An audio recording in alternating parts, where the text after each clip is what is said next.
Munasta, yet over disaster. Bachan, tough master host. What you know? Mbili ndo bakuna mwari wangu. Ini ndiri wa inji efuzi wangu. Ndachema anopuguta msozi yangu. Uri mumaoko ake upeli wangu. Ini andifundike satani nufamba na mwari zvake zari kuna kezari. Andishikeberekana zvishiri ndinotya mwari ini.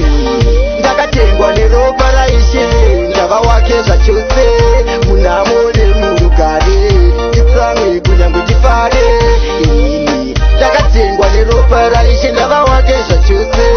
Munamore murugare nditsamwe kunyange ndifare.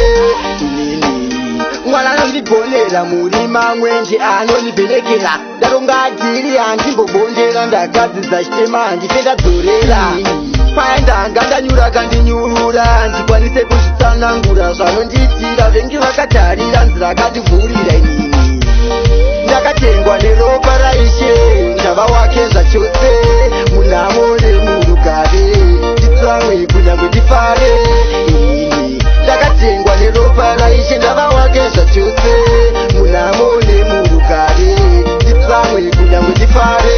Inini ndaishoropodza wakaita chakanaka ndaimborumbidza. Vana vevanhu ndaitisa zvinorwadza. Vakuru ndaituka ndaimbovakudza. Inini hakuna kwandashayika kumaprofita kun'anga ndaibatika.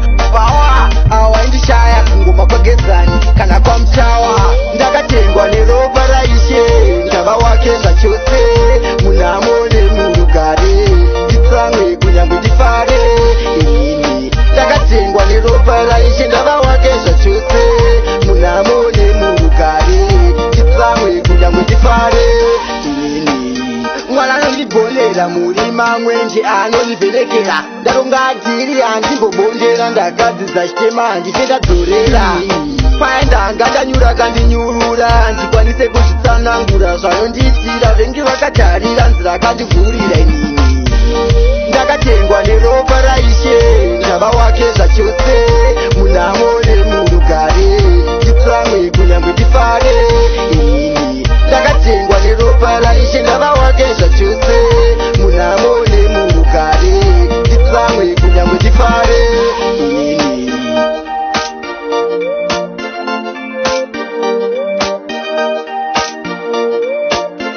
Munasta Production.